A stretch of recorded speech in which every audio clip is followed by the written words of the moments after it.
ఈరోజు దేవుని వాగ్దానం హోషియా గ్రంథము 2వ అధ్యాయం 15వ వచనం.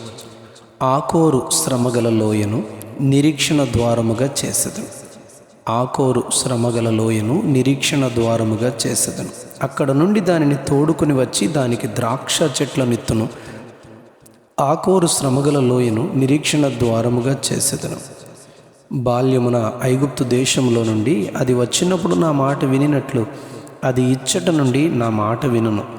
పరిశుద్ధ గ్రంథంలో చిన్న ప్రవక్తలలో మొదటివాడు హోషేయ. దేవుడు ప్రత్యేకించుకొనిన, పిలుచుకొనిన, ప్రేమించిన దేవుని ప్రజలని పేరు పెట్టుకొనిన ఇశ్రాయేలు వారిని ఆయన ఐగుప్తు దాస్యములో శ్రమల మధ్యలో వారు చేసిన ప్రార్థన, పెట్టిన మొరను బట్టి దిగి వచ్చి, ఇదిగో పాలుతేనెలు ప్రవహించు దేశమైన కనానులోనికి మిమ్మను చేర్చుదనని వాగ్దానం చేసి వారిని ఎర్ర సముద్రమును చీల్చి ఆరిన నేలను ఆవలికి నడిపించి వారికి చేసిన హెచ్చరికలలో, మీరు స్వతంత్రించుకొను దేశములో నేను మీకు ఇచ్చిన 10 ఆజ్ఞలను అనుసరించవలసిన కట్టడలను, విధులను మోషే ద్వారా నేర్పించదనని ద్వితీయోపదేశకాండం 4వ అధ్యాయం 14వ వచనంలో ప్రభువు చెప్పారు.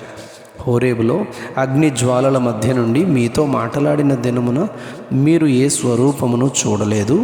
కావున మీరు చెడిపి భూమి మీదనున్న ఏ జంతువు ప్రతిమనైనను, ఆకాశమందు ఎగురు రెక్కలు గల ఏ పక్షి ప్రతిమనైనను, నేల మీద ప్రాకు పురుగు ప్రతిమనైనను, భూమి క్రిందనున్న నీళ్ల ఎందలి ఏ చేప ప్రతిమనైనను, ఆడ ప్రతిమనైనను, మగ ప్రతిమను గాని ఏ స్వరూపము కలిగిన విగ్రహమును మీ కొరకు చేసుకొనకుండానట్లు ఆకాశం వైపు కన్నులెత్తి సూర్య చంద్ర నక్షత్రములైన ఆకాశ సైన్యమును చూచి మరులు కొల్పబడి నీ దేవుడైన యెహోవా సర్వాకాశము క్రిందనున్న సమస్త ప్రజల కొరకు పంచిపెట్టిన వాటికి నమస్కరించి వాటిని పూజింపకుండానట్లును బహు జాగ్రత్త పడుడి అని హెచ్చరించారు.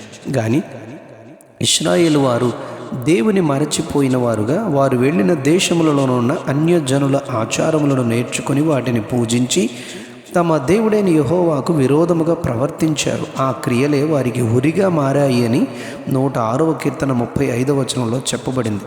హోషియా గ్రంథం 2వ అధ్యాయం 8వ వచనంలో వారికి ధాన్య ద్రాక్షారస తైలములను, విస్తారమైన వెండి బంగారములను ఇచ్చిన వాడును నేనే అని విచారింపక వారు వాటిని బయలుదేవతకు ఉపయోగపరిచెను గనుక నా ధాన్యమును, నా ద్రాక్షారసమును వాటి వాటి కాలములలో ఇయ్యక వారి యొద్ద నుండి తీసివేసేదను.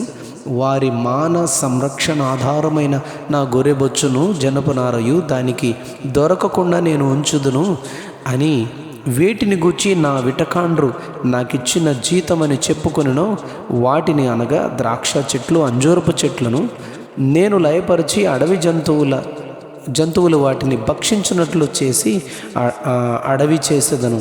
వారిని శిక్షింతును. అప్పుడు ఆ కష్టకాలంలో వారు నాకు పెట్టిన మొరను బట్టి వారిని ఆకర్షించి అరణ్యములోనికి కొనిపోయి, అనగా శ్రమలలోనికి నడిపించి అక్కడ నా ప్రేమను కనుపరిచి వారితో మాట్లాడుదును అని 2వ అధ్యాయం హోషియా 14వ వచనంలో చెప్పారు. కీర్తనాకారుడైన దావీదు ఇలా అంటారు.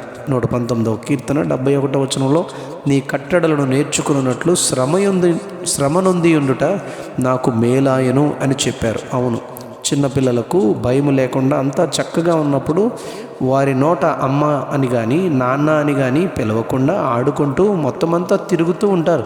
ఎవరో అల్లరి పిల్లాడు వాని పట్టుకుని ఏడిపించి కొట్టినప్పుడు ఇంటివైపు పరిగెత్తుకుంటూ అమ్మా అని గట్టిగా పిలుస్తూ లోపలికి వచ్చేస్తారు. అలాగనే సర్వము కోల్పోయినప్పుడు దేవుని తప్పక మొరపెడతాం కదా.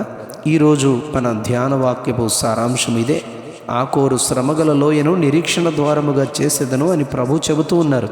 ఆకోరు లోయ శ్రమకు సాదృశ్యం. అసలు ఆకోరు లోయ దగ్గరే యెరికోను ఇశ్రాయేలు వారికి దేవుడు అప్పగించినప్పుడు దానిలోనిది ఏదియూ తీసుకొనకూడదు, పూర్తిగా కాల్చివేయాలని యెరికోను గూర్చి చెప్పినప్పుడు ఆకాను శపితమైన దానిలో కొంత, అనగా ఒక మంచి షీనారు పై వస్త్రము, 200 తులముల వెండి, 50 తులముల ఎత్తుగల బంగారు కమ్మిని చూచి ఆశించి తీసుకుని తన గుడారము కింద దాచుకుంటాడు. అక్కడే హాయి వారిని జయించుటకు వారు వెళ్ళగా ఇశ్రాయేలు వారు యెహోవా ఆ యుద్ధమునకు వెళ్ళనందువలన వారు ఓడిపోయి 36 మంది ఆ యుద్ధంలో చనిపోయారు. ఆ లోయ ఆకోరు లోయ, ఓటమి లోయగా నుండి ఇలాంటి పరిస్థితులు కలిగిన లోయను గూర్చి దాన్ని నేను నిరీక్షణ ద్వారముగా చేయుదునని ప్రభు చెబుతూ ఉన్నారు. యెషయా గ్రంథం 65వ అధ్యాయం 10వ వచనంలో, నన్ను గూర్చి విచారణ చేసిన నా ప్రజల నిమిత్తము షారోను గొర్రెల మేత భూమియగును, ఆకోరులోయ పశువులు పరుండు స్థలముగా ఉండును అని చెప్పారు. అవును, మన దేవుడు చీకటిని వెలుగుగా చేయువాడు, లేని వాటిని ఉన్నట్లే పిలుచువాడు, శ్రమలోయ ఆకోరును నిరీక్షణ ద్వారముగా చేయువాడు అని నమ్మి విశ్వసించి నిరీక్షించి మనమును దీవింపబడదుముగాక. Amen, amen, amen. ఆకోరు శ్రమగల లోయను నిరీక్షణ ద్వారముగా చేసేదను. ఆకోరు శ్రమగల లోయను నిరీక్షణ ద్వారముగా చేసేదను. ఆమెన్.